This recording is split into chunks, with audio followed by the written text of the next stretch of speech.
మందు, సిగరెట్లు తాక్కండి పోతారు. ఫ్రెండ్స్‌తో తాగినా, లవర్‌తో తాగినా, ఎక్స్‌తో తాగినా.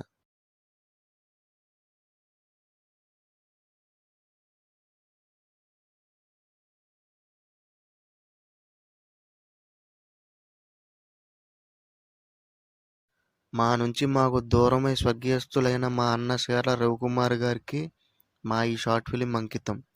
వి మిస్ యూ రవణ. ఈ షార్ట్ ఫిల్మ్లో పాత్రలు, సన్నివేశాలు కేవలం కల్పితం మాత్రమే, ఎవరిని ఉద్దేశించినవి కాదు. దయచేసి గమనించగలరు.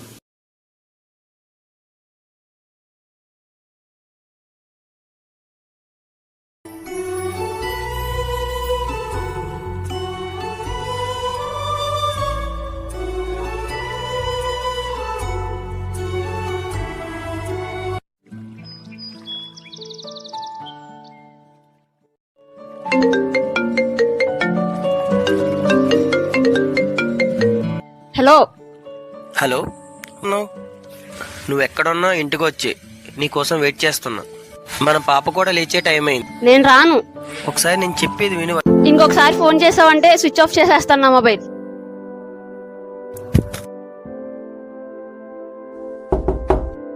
Madam, sorry madam, car trouble ఇచ్చింది. మెకానిక్ కాల్ చేశాను, 15 minutesలో వస్తానన్నాడు. మీరు ముందే కార్ కండిషన్ ఎందుకు చెక్ చేయలేదు? సారీ మ్యామ్, నేను వీక్లీ వన్స్ చెక్ చేస్తాను. కాకపోతే ఎందుకు ట్రబుల్ ఇచ్చిందో నాకు కూడా తెలియదు. ఈ 15 minutes అక్కడ ఐస్ క్రీమ్ పార్లర్ ఉంది కదా, ఐస్ క్రీమ్ పార్లర్లోకి వెళ్ళి ఐస్ క్రీమ్ తినేలోపు కార్ రిపేర్ చేసి తీసుకొస్తాను మేడం.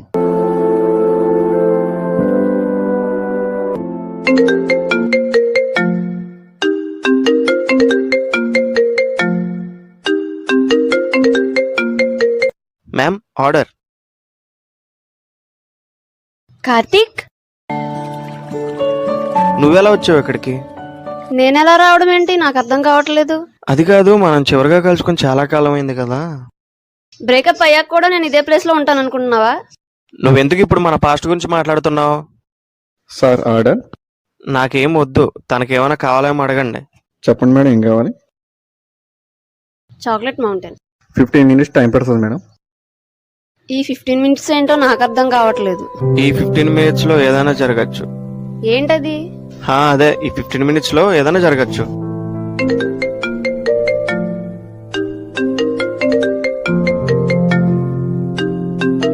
నీకు పెళ్ళయిందా? 1.5 year బ్యాక్ బెంగళూరులో పెళ్ళయింది. నాకు పాప పుట్టింది. రీసెంట్ గా ఇక్కడ సెటిల్ అయ్యాం. మీ పాప పేరేంటి? జాహ్నవి. అయినా నీకు పెళ్లి చేసుకునే ఉద్దేశం ఏమైనా ఉందా? అసలు ఐడియా ఉందా? ఒక్క నిమిషం. అయినా కేఫ్ వెయిటర్ కి పిల్లనివ్వటానికి ఎవరు సిద్ధంగా ఉంటారులే. నాకు ఒక బాబు. పేరేంటి? ఆయాంష్. ఏదో నాకు ఒక కండిషన్ ఉంది. ఏంటో కండిషన్? మనకి పాప పుడితే నువ్వే పేరు పెట్టు. ఓకే. కానీ మనకి బాబు పుడితే నేనే పేరు పెడతా. నీకు ఓకేనా? ఓకే. మనకి ఆడపిల్ల పుడితే ధరణి అని పేరు పెడతా. మనకి బాబు పుడితే అయాన్ష్ అని పేరు పెడతా. నీకు ఓకేనా? అసలు మనం విడిపోవడానికి కారణం ఏంటి? ఇప్పుడు ఎందుకని జరిగిపోయిన దాని గురించి మాట్లాడుతున్నావు? మాట్లాడాలి, ఇప్పుడే మాట్లాడాలి.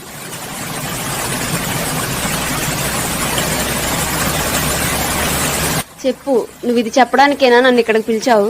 నువ్వు ఇలా చేయడానికి నీకు మనసు ఎలా వచ్చింది కార్తీక్? ఇలాంటి నిర్ణయం తీసుకోవడానికి నీకు నా మీదున్న ప్రేమ అంత తక్కువ? వర్షిని, ఒకసారి నేను చెప్పేది విను వర్షిని. నేనేం వినాలి కార్తీక్? ఒప్పించడానికి 100 కారణాలు చెప్పగలవు, కానీ నిజం అనే పేరు ఉంది కదా, అదే నువ్వు నాకు చూపించాల్సిన నిజం, ప్రేమ. అది కాదు వర్షిని. చాలు, ఇంకేమీ నాతో మాట్లాడొద్దు. ఇక నుంచి మనం మళ్ళీ మాట్లాడుకోకూడదు. వర్షిని, ఒకసారి నేను చెప్పేది విను వర్షిని. వర్షిని, ఒకసారి ఆగు వర్షిని.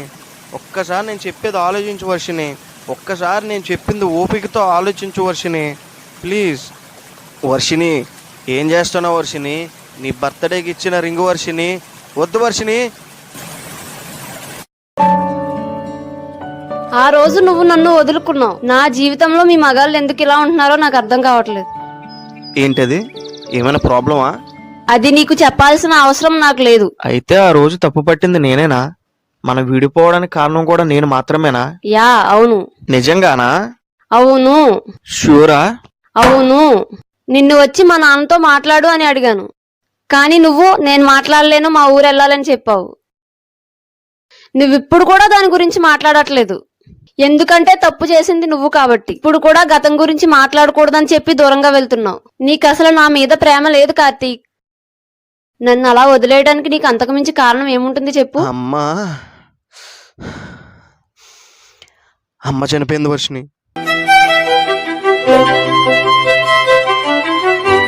అమ్మ నన్ను చివరిసారిగా చూడ్డానికి ఇంటికి రారని పిలిచింది. నన్నేం చేయమంటావు? అవును, నేనే నిన్ను వదులుకున్నాను.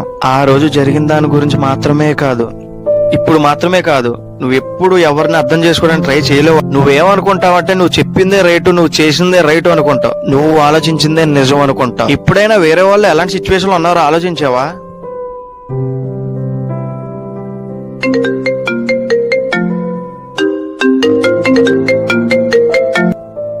మీ ఇద్దరి మధ్య ఏం జరుగుతుందో నాకు తెలియదు, కానీ నీ గురించి నాకు బాగా తెలుసు. ఇప్పుడు కూడా నువ్వు ఆలోచించి ఉండకపోవచ్చు అక్కడ ఉన్న నీ భర్త సిచ్యువేషన్. అయినా నీ మనసులో ఏదో ఒక నిర్ణయం తీసుకునే ఉంటావుగా, అలాగే వెళ్ళిపో.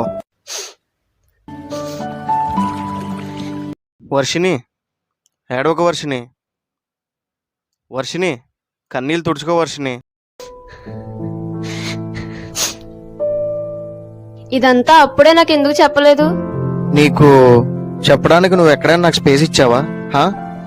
ఒక రిలేషన్షిప్ లో ఇద్దరి వైపు ప్రయత్నం ఉండాలని అంటారు, కానీ నిజం ఏంటంటే చాలా సిచ్యువేషన్ లో ఇది అలా ఉండదు. ఎక్కువగా ప్రేమించేవారు ఎల్లప్పుడూ ప్రేమిస్తూనే ఉంటారు. మనం దానిని వేరే వైపు నుంచి పొందుతామా లేదా అనే దానితో సంబంధం లేకుండా చాలా ఓపికతో ఉంటారు, చాలా సమస్యలను ఎదుర్కొంటారు.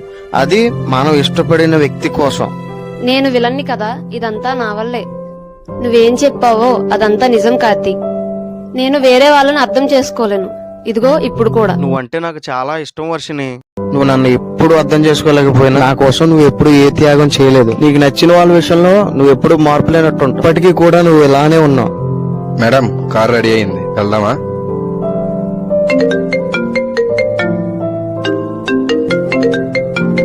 వర్షిని, జీవితం మిమ్మల్ని ఒక స్థాయిలోకి నెట్టేస్తుంది. అక్కడ మీరు గతంలోనే నిలబడి ఉండాలా లేక ఫ్యూచర్ ని మార్చుకునేందుకు చర్యలు తీసుకోవాలా అని ఎంచుకోవాలి. నువ్వు ఒక నిర్ణయం తీసుకోవాలి. ఓపికతో ఆలోచించి ఒక నిర్ణయం తీసుకో.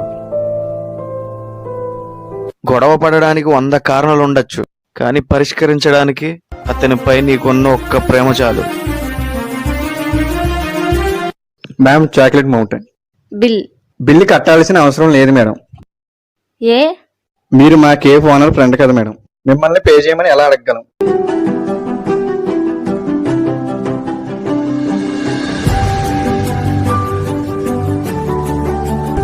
జీవితం మిమ్మల్ని ఒక స్థాయిలోకి నెట్టేస్తుంది. అక్కడ మీరు గతంలోనే నిలబడి ఉండాలా లేక ఫ్యూచర్ ని మార్చుకునేందుకు చర్యలు ఒక నిర్ణయం తీసుకోవాలి. ఓపికతో ఆలోచించి ఒక నిర్ణయం తీసుకో, కానీ పరిష్కరించడానికి అతనిపై నీకున్న ఒక్క ప్రేమ చాలు.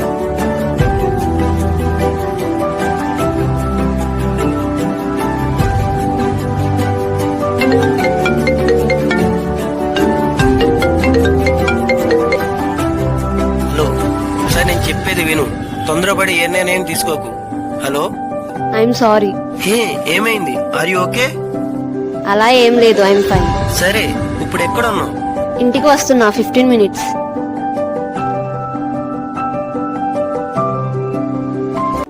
ఓపిక. మన జీవితంలో ఓపిక అనేది చాలా ముఖ్యం. ఈ కథలో వర్షిని ఓపికతో ఆలోచించి కార్తిక్ చెప్పినది విని ఉంటే అప్పుడు వాళ్ళు విడిపోయేవారే కాదు. వర్షిని తన భర్తకు విడిపోవడానికి ఎన్ని కారణాలు ఉన్నా కార్తిక్ చెప్పినది ఓపికతో విని అర్థం చేసుకోవడం వల్ల ఆ జంట మళ్లీ కలిశారు. ఏంటండోయ్, ఏమైనా ఆలోచిస్తున్నారా? పాత జ్ఞాపకాలు ఏమన్నా గుర్తుకొస్తున్నాయా? మీ జీవితాన్ని మీరు వెనక్కి తిరిగి చూడండి. మీరు కూడా మీ జీవితంలో ఓపిక తక్కువ ఇలాంటి ఒక సందర్భం ఉండే ఉండొచ్చు. వెళ్ళండి, మీ వాళ్ళని కలవండి. ఒక 10 నిమిషాలు ఓపికతో అర్థమయ్యేలా చెప్పండి, అర్థమయ్యేలా వినండి. మీ మధ్య స్నేహాన్ని బలపరుచుకోండి. ఓపికతో ఆలోచించండి, ఓపికతో నిర్ణయం తీసుకోండి. ఓపికతో ఆలోచించి ఒక నిర్ణయం తీసుకోండి. జై హింద్.